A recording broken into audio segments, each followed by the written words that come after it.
We just received our new mattress for our Casita.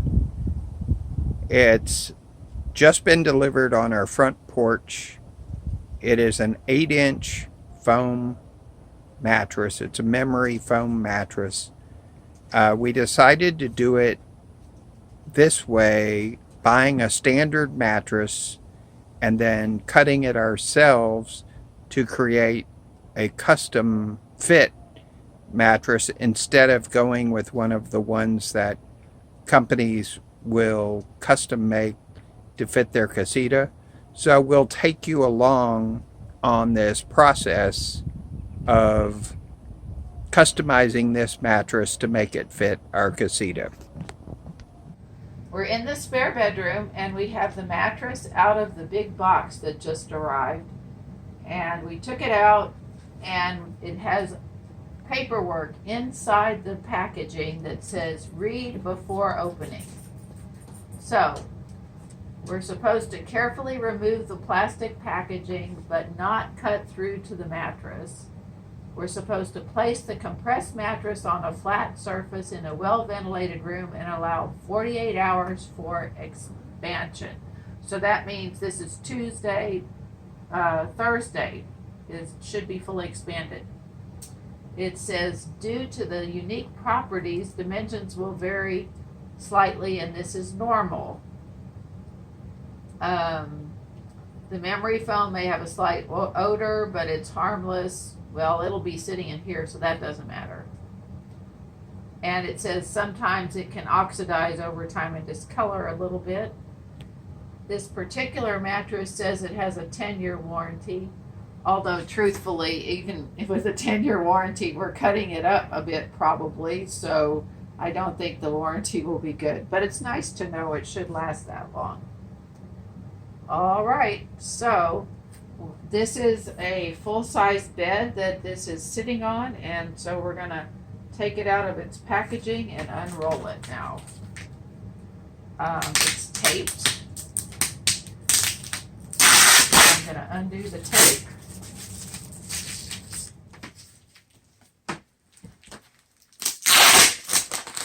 Three big pieces of tape there. Four. There's another one.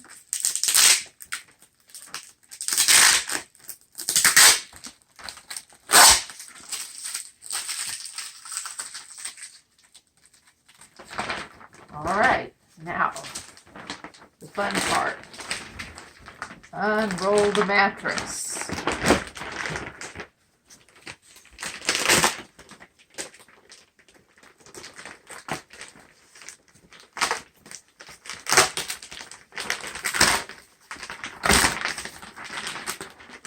It seems to have a little bit of heat sealing on it to keep it rolled up firmly.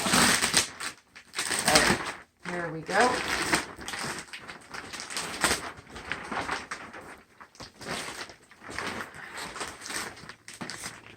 Not down to the mattress part just yet. More sealing. Excuse me, Ruth.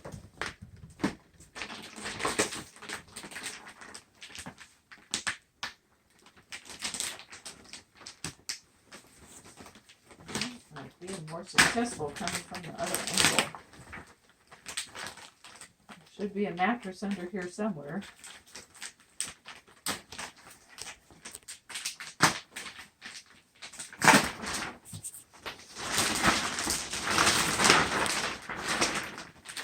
Okay.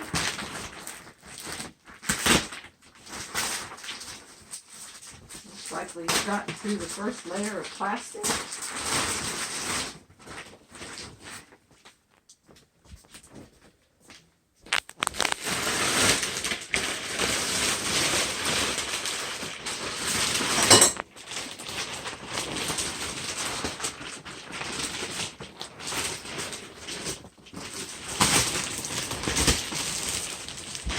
Plastic out from under. Okay. Now, it's kind of warm in here.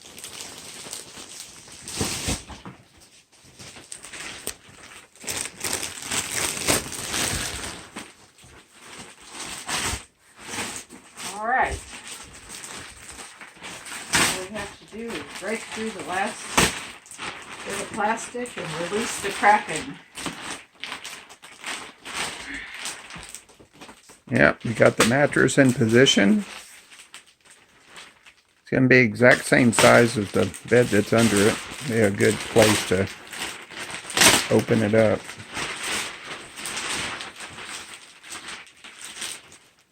I think this will be a good place to stage it so we can figure out,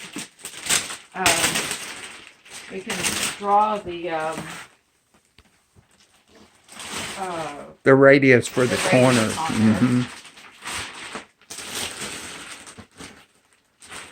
We're going to use the cushions directly out of the Casita to get the exact radius, because the cushions do fit the walls pretty well. So It has a zipper on the encasement for the mattress here.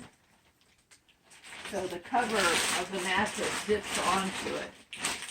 My plan is to remove the cover and cut the mattress and then figure out how much I want to adjust the cover sewing wise. All right, so let's get this up the rest of the way onto the bed here where it can kind of just fluff itself up. There we go.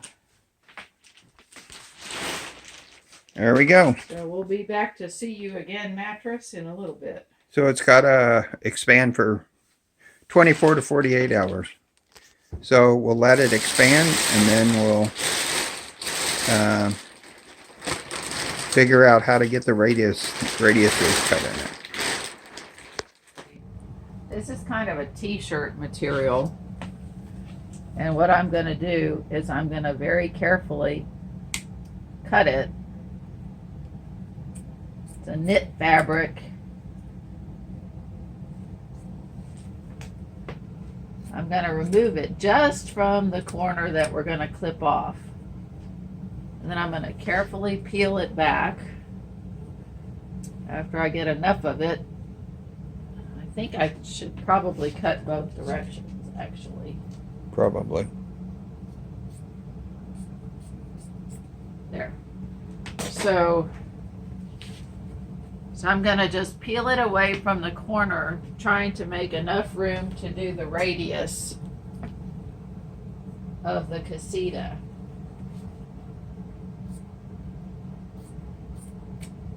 Now, technically, I suppose a person could remove this whole covering, but then you'd have to wrestle it back on. And that is not one of the things I want to try to do. So I think that's about enough room for the radius. I'm going to lay down the Casita cushion to make sure. So walking around here, this is positioned about right.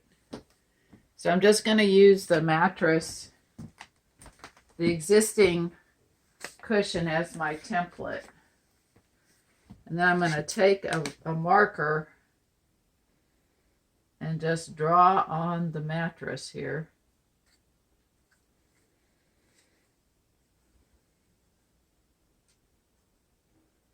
I'm going in a little bit because there's cording on the Casita cushion, and which makes it kind of poke out bigger. So is that pretty close there? Looks like it. Okay. So Okay, then we need to get set up to cut. We're going to put a piece of plywood underneath this part and then cut it. Okay, we put a piece of plywood underneath the mattress, and then Katie's got this dangerously looking sharp knife, and she's going to cut. Brightly colored. Yes, brightly colored. I got these knives, a set of them, a big set, to go in the Casita, but these are too long to fit in the drawer, and I didn't feel like I needed a whole bunch of knives. I just wanted a particular I wanted a paring knife and a few knives for the kitchen, and so there were these two giant knives left over. This knife and this knife. This one is a little thinner, and I think because it's thinner, it might make the cutting the curve easier. That's my theory. But they're brand new, never been used knives, so very sharp. And I did a sample to see how easily it could cut right here in the corner. And we decided that it would work. So, cross your fingers. And let's cut.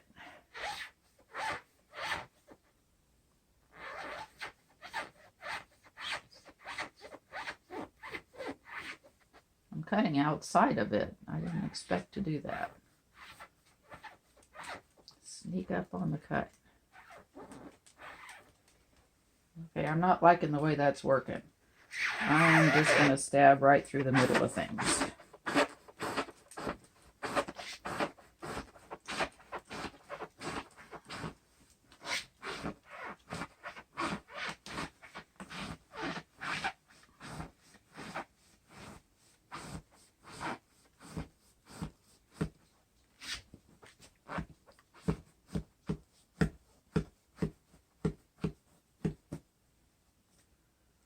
Not too bad, guys.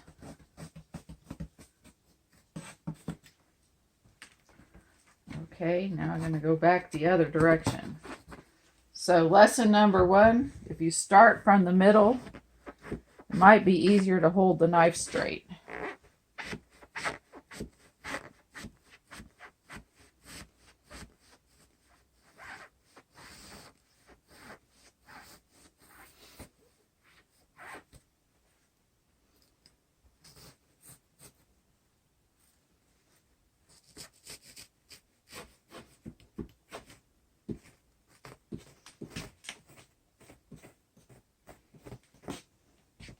There you go.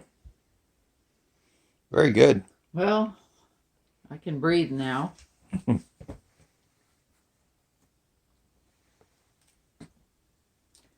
Okay. That's good.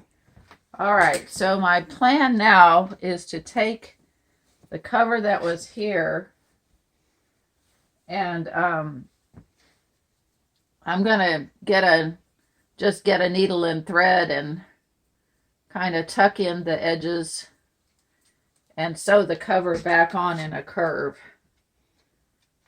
So cutting off some of the excess fabric as I need to. Okay, so what I've done here is I have taken and I've pulled the fabric together. I'm kind of going towards the bottom of the mattress. That's just to make it a little bit a smoother line, but it's not really critical. And then I went and I pinned along the curve. Now, if you notice, it's not super smooth. Whenever you do a corner, you've got ripples. And there's no way to avoid that, and it's not going to worry me because it's going to be underneath all the mattress and everything. I'm just trying to tidy up the edges. And then I went and I basted along the inside here of the pins.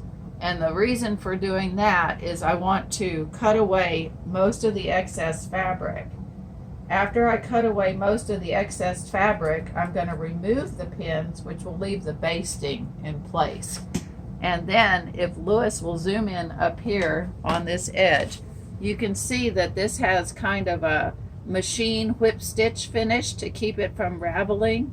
Well, I'm not going to go that fancy. I'm just going to whip stitch the edge to keep it from raveling away, and I'll do it fairly tight, but nothing like a machine would.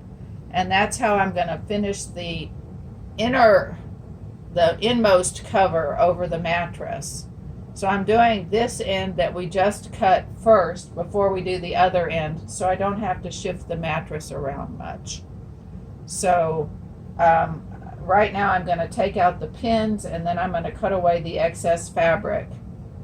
And then I'll sew along the line where I basted it all together. All of this I'm doing by hand. There's probably a machine that could do it, but I don't have it.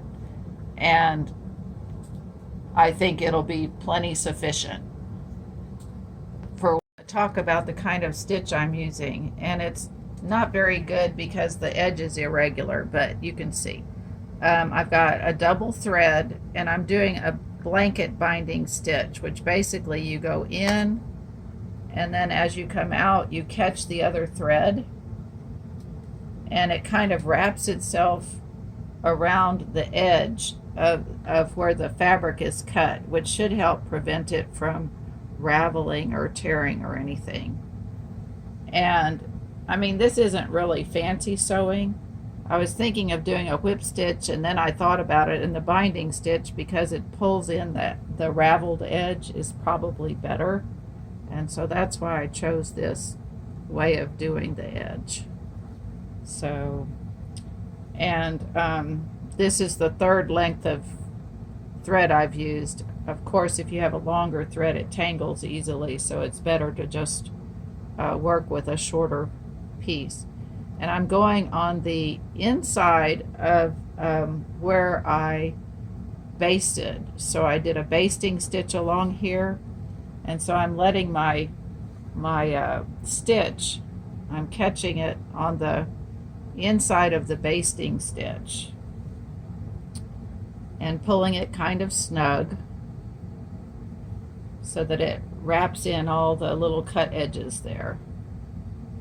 And sometimes you'll see old-fashioned blankets done this way. It's a common stitch in quilting or embroidering an edge to something. But I'm just using just regular thread. This isn't any fancy like buttonhole thread or anything. Okay, the mattress we have, the outside cover, the way they do it is they made the cover with a zipper completely around the entire mattress. And okay, the bottom of it has this fabric that has almost like a little bitty rubber dot texture so that it won't slide on the base that it's sitting on. And so the bottom part zips off all the way around. And then there's this kind of nicer, almost quilted cover part to it. I've got the mattress flipped upside down now, so the curved corners are over here on this end, even though you can't see them very well. And so I'm zipping the encasement onto it, and then I'm going to figure out how I'm going to handle the rounded corner. I may just take a little bit of a tuck to make it fit better. I don't think I'm going to get real fancy.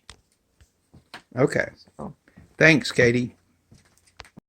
All right, we've got the mattress cover back on. I made the cover that zips onto it fitted. You can see that how it zips off by flipping it inside out and basting it into place. It's a little complicated. Basically, the end that's the top becomes the end that's the bottom when you're basting it in place. Just kind of taking up all the extra fabric so that it would fit the curve of the bed. This is just something to make the mattress prettier. I don't think you really have to do it, but I wanted to make the cover fit well. At any rate, and then I took it and I sewed it on the sewing machine so that it would have a good firm seam. You can kind of see the seam. It curves around a bit to follow the curve of the mattress. So it's ready to go into the casita now. And it's quite a big job, but I'm happy with the way it turned out, and I sure hope it fits. Yep, we have a custom mattress that we made. Thank you, Katie. Yep. Well, we've wrestled the mattress into the casita, and our new custom mattress is installed. So, looks good, feels comfortable. Now we're going to put sheets on it, put the blinds up and all that. We took them out to do the window tinting. Oh, and you can see how the window tinting is from the inside. It's a ceramic window tinting, and it blocks a lot of UV light, and so it's going to protect the linens from getting faded, and it keeps the unit cooler. So yeah, it looks good. Here's the finished mattress project after Katie put the bed linens on, and turned out well, I thought. If you like this video, please subscribe to our channel, and please hit the like button as well, and let us know that you like the videos that we're making. And if you think about it, also use the Amazon link to purchase items. Doesn't cost you a dime, but helps out our channel. Thanks. See you in the next video.